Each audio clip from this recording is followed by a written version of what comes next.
Hello. कल हमने जो प्लेट विवर्तनी सिद्धांत पढ़ा था, हम अब उसके आगे पढ़ेंगे।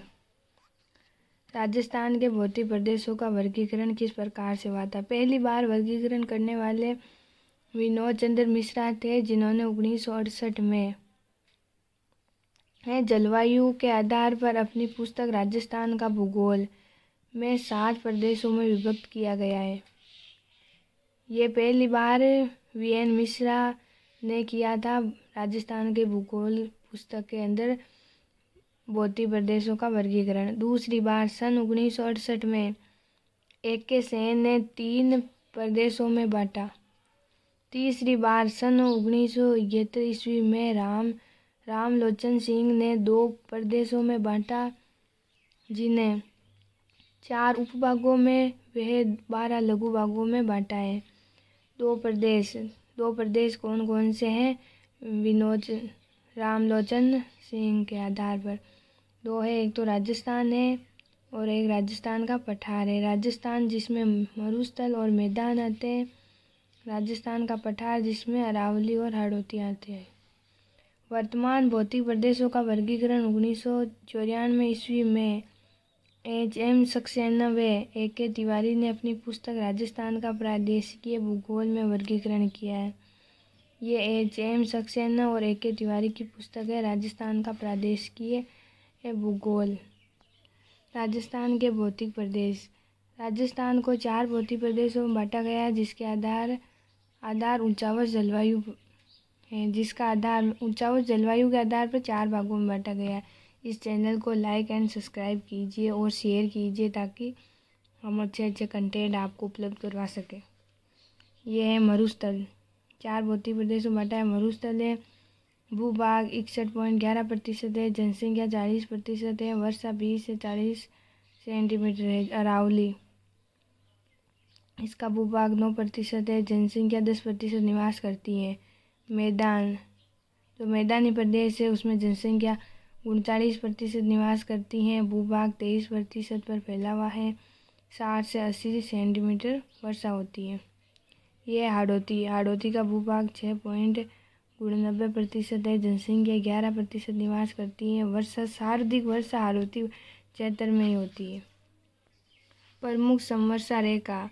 मानचित्र में वे रेखाएं जो एक समान वर्षा वाले स्थानों को जोड़ती हैं, उन्हें समवर्षा रेखा कहते हैं। ये चांदल गांव से इधर, ये 10 सेंटीमीटर की, ये 25 सेंटीमीटर की समवर्षा रेखा, ये 40 की, 50 की और ये 75 सेंटीमीटर की समवर्षा रेखा है। 10 सेंटीमीटर या 100 मिलीबार समवर्षा रेखा चांदन गांव से गुजरती है। 25 सेंटीमीटर या 250 मिलीबार ये मरुस्थल के मध्य से गुजरती हैं। ये मरुस्थल को जलवायु के आधार पर 2 भागों में बांटती हैं, शुष्क मरुस्थल और अर्धशुष्क मरुस्थल। जो 25 सेंटीमीटर की ये समवर्षा रेखा, ये यहाँ से लेकर ये जैसलमेर से होते हुए बाड़मेर तक ये 2 भागों में बांटती हैं, शुष्क मरुस्थल और अर्धशुष्क मरुस्थल। 40 सेंटीमीटर या 400 मिलीबार ये राजस्थान को 2 बराबर भागों में बांटती हैं। ये 40 सेंटीमीटर की ये रेखा है, जो कि 2 भागों में, जो मरुस्थल और अरावली के बीच में से निकलती हैं। 50 सेंटीमीटर या 500 मिलीबार की ये रेखा है, ये राजस्थान को 2 भागों में बांटती हैं। ये अरावली व मरुस्थल को अलग करती हैं। ये अरावली के समानांतर गुजरती है। ये 50 सेंटीमीटर की समवर्षा रेखा है, जो अरावली को और मरुस्थल को अलग करती है और समांतर गुजरती है। अरावली के समांतर गुजरने वाला NH 48 है। अरावली के समानांतर गुजरने वाली हवाएं अरब सागरीय हवाएं हैं। 75 सेंटीमीटर ये हाड़ौती के मध्य से गुजरती है ये रेखा। 100 सेंटीमीटर ये राजस्थान या हाड़ौती के पूर्व सीमा पर बनाती है। राजस्थान से उत्तर पश्चिम से दक्षिण पूर्व की ओर वर्षा की मात्रा में वृद्धि होती है। ये देखो, यहाँ से ये उत्तर पश्चिम से दक्षिण पूर्व की ओर वर्षा अधिक होती है, यहाँ कम होती है, यहाँ उससे थोड़ी ज़्यादा और यहाँ पे सर्वाधिक होती है। अब हम पढ़ेंगे कि राजस्थान के भौतिक प्रदेशों के अंदर मरुस्थल में किस प्रकार का है। अरावली, मैदान और हाड़ौती, इन सभी के बारे में अलग अलग बातों में पढ़ेंगे। मरुस्थल के हम दो प्रकार से अलग अलग पढ़ेंगे। एक तो रचना, बनावट या उच्चावच धरातल स्वरूप के आधार पर पढ़ेंगे। एक जलवायु के आधार पर पढ़ेंगे 25 सेंटीमीटर की समवर्षा रेखा के आधार पर। यह उच्चावच के आधार पर 3 भागों में बटा हुआ है। महान मरुस्थल, चट्टानी मरुस्थल और मिश्रित या पथरीला मरुस्थल। महान मरुस्थल को इगर कहते हैं, जो सहारा मरुस्थल में कहते हैं इगर। चट्टानी मरुस्थल को हमादा कहते हैं। मिश्रित या पथरीले मरुस्थल को रेंग कहते हैं। अरावली को हम 3 भागों में बांटते हैं, उत्तरी अरावली, मध्य अरावली और दक्षिणी अरावली। इनकी हम पूरी जानकारी लेंगे, किस प्रकार से कौन सी चोटी कहाँ पर स्थित है। मैदान को हम 4 भागों में, चंबल बेसिन, माही बेसिन, बनास बाणगंगा बेसिन। ये हाड़ौती, विंध्य का गार, दक्कन का पठार और लावा का पठार, ये 3 भागों में है। और हम जलवायु, जो मरुस्थल है उसमें जलवायु के आधार पर जो 25 सेंटीमीटर समवर्षा रेखा है उसको 2 भागों में बांटा गया है।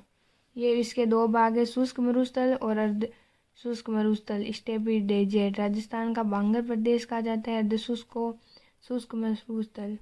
शुष्क मरुस्थल को 2 भागों में बांटा गया, बालू का स्तूप युक्त प्रदेश, बालू का स्तूप मुक्त प्रदेश। युक्त प्रदेश तो 58.50% पर है और मुक्त प्रदेश 41.50% पर है। यह शुष्क मरुस्थल 4 भागों में बांटा गया है, घग्गर मैदान, शेखावाटी प्रदेश, नागौरी उच्च भूमि, लूणी बेसिन या गोंडवाना प्रदेश, ये 4 भागों में बांटा गया है। ये भौतिक प्रदेशों की सारी जानकारी एक साथ दी गई है, यहाँ पे लिखी गई है। मैं आपको फोटो भेज दूंगी, इसको देख लेना। ये यहाँ से ये सारी चारों भौतिक प्रदेशों में कौन सी वनस्पति है, कौन सी सिंचाई है, कृषि, नदियाँ, जिले कितने, मिट्टी कैसी है, जलवायु कैसी, उत्पत्ति कैसे हुई, वर्षा कितनी होती है, जनसंख्या कितनी है, जनघनत्व कितना है, कौन से भाग का कौन सा प्रदेश है, इन सभी के बारे में जानकारी बस इस एक ही पेज में दी गई है। अब हम इसको डिटेल से पढ़ते हैं। अब हम पहले पढ़ेंगे मरुस्थल। उत्तरी पश्चिमी मरुस्थलीय प्रदेश, थार का मरुस्थल या थार डेजर्ट। ये मरुस्थल विश्व का सबसे नवीनतम मरुस्थल है, अतः इसे युवा मरुस्थल की संज्ञा दी जाती है। ये एक कर्क रेखीय व उष्णकटिबंधीय गर्म मरुस्थल है। ये विश्व में सर्वाधिक वर्षा, जनसंख्या, जनघनत्व और जैव विविधता वाला मरुस्थल है।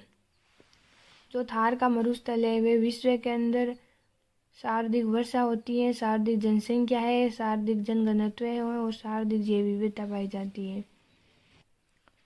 जंतु वैज्ञानिक डॉक्टर ईश्वरी प्रकाश सिंह ने सर्वाधिक जैव विविधता होने के कारण इस मरुस्थल को रुक्ष प्रदेश की संज्ञा दी है। थार मरुस्थल को रुक्ष प्रदेश की संज्ञा दी है। क्षेत्रफल की दृष्टि से ये विश्व का 17वां या 18वां बड़ा मरुस्थल है विश्व के अंदर पूरे।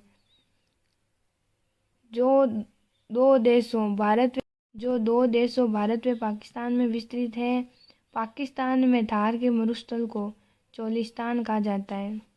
भारत में इस थार मरुस्थल के नाम से जाना जाता है, जिसका कुल क्षेत्रफल 2,31,000 किलोमीटर स्क्वायर है, जो भारत के चारों राज्यों में विस्तृत है। गुजरात, हरियाणा, पंजाब, ये 4 राज्य हैं। देश में कुल थार का 62% या 3/5वां भाग राजस्थान में पाया जाता है। थार के मरुस्थल राजस्थान के कुल भूभाग का 61.11% या 2.3 भाग है। यह मरुस्थल देश के कुल थार का 62% है। यह राजस्थान अरावली के पश्चिम में 58% है। यह मरुस्थल राजस्थान के कुल 16 जिलों में फैला है। ये 16 जिले बीका व शेखा जोधा से ना मिले। बीकानेर संभाग के सारे जिले, शेखावाटी के 2 जिले, सीकर, झुंझुनू, शेखावाटी के जिले और सीकर, झुंझुनू और जयपुर संभाग के कुछ जिले, जोधपुर संभाग के कुछ जिले और एक सिरोही, नागौर, अजमेर संभाग है। इसमें नए ज़िले बने गए हैं, फलोदी, बालोतरा, ब्यावर और डीडवाना। ये 4 नए ज़िले जुड़े हैं। ये 4 नए ज़िले शामिल किए गए थार के मरुस्थल के अंदर। प्रमुख विशेषताएं: मरुस्थल की समुद्र तल से औसत ऊंचाई 200-300 मीटर है। मरुस्थल की सामान्य औसत ऊंचाई 150 मीटर है। मरुस्थल का तापमान अधिकतम 49 डिग्री सेल्सियस है, न्यूनतम 3 डिग्री सेल्सियस है, औसत 22 डिग्री सेल्सियस है। मरुस्थल में औसत वर्षा 20 से 40 या 25 से 50 सेंटीमीटर होती है। मरुस्थल का आर्द्रतम स्थान पीपलोद, बालोतरा है और रानीवाड़ा, जालौर है। मरुस्थल में प्रमुख वनस्पति कांटेदार मरुद्भिद और जीरोफाइट है। मरुस्थल की प्रमुख चोटी डोरा पर्वत है जो 869 मीटर ऊंची है, जो डोरा पर्वत जालौर में स्थित है। प्रमुख अभ्यारण्य राष्ट्रीय मरु उद्यान ये जैसलमेर में स्थित है। इसे जीवाश्म उद्यान भी कहते हैं। मरुस्थल में प्रमुख बांध कौन सा है? ज्वाई बांध है जो पाली जिले के अंदर स्थित है। ये देखो, मरुस्थल के उत्तर वाले क्षेत्र को तो थली कहते हैं, दक्षिण वाले को तली कहते हैं। ये पूर्वी है जिसे मारवाड़ कहते हैं, पश्चिमी को मरु कहते हैं। ये शुष्क रेगिस्तान है यह, और ये यहाँ से अरावली गुजर रही है। मरुस्थल का उत्तरी भाग थली कहलाता है। मरुस्थल का दक्षिणी भाग तली कहलाता है। मरुस्थल का पश्चिमी भाग शुष्क रेगिस्तान, पूर्वी भाग मारवाड़। मरुस्थल का दक्षिणी भाग अर्थात तली अधिक नीचा है। दक्षिणी भाग जो तली है वो अधिक नीचा है। प्रमुख नदी लूणी और घग्गर है, इसकी ढाल पड़ते हैं। सामान्य उत्तर पूर्व से दक्षिण पश्चिम की ओर है, अर्थात अरावली के विपरीत है। मरुस्थल का प्रमुख नदी बेसिन लूणी बेसिन या गोंडवाना बेसिन है। मरुस्थल की प्रमुख नदी बेसिन कौन सी है? लूणी या गोंडवाना बेसिन। ये यहाँ से घग्गर नदी निकलती है। ये उत्तर पूर्व, ये दक्षिण पश्चिम है। ये अरावली है। अरावली यहाँ से निकलती है लूणी नदी। अरावली नहीं है, ये मरुस्थल ही है, बस यहाँ से निकलती है ये लूणी नदी। यहाँ पर सिंचाई नहरों से होती है। गगनहर है जो श्री गंगानगर की जीवन दायिनी है। पश्चिमी राजस्थान की जीवन रेखा मरुस्थल की गंगा कहा जाता है। नर्मदा नहर को मारवाड़ की भागीरथी कहा जाता है। राजीव गांधी सिद्धमुख नहर परियोजना हनुमानगढ़ की जीवन रेखा है। ये गगनहर है जो कि हनुमानगढ़ गंगानगर से होकर निकलती है। ये राजीव गांधी सिद्धमुख नहर परियोजना है जो हनुमानगढ़ की जीवन रेखा है। ये नर्मदा नहर है जो मारवाड़ की भागीरथी है। ये राजस्थान के चारों, ये उत्तर में पंजाब है, दक्षिण में गुजरात है, या मध्य प्रदेश आता है, या हरियाणा। ये पाकिस्तान की बॉर्डर है। ये रेड गिलफ रेखा यहाँ से गुजरती है। ये इसकी लंबाई है।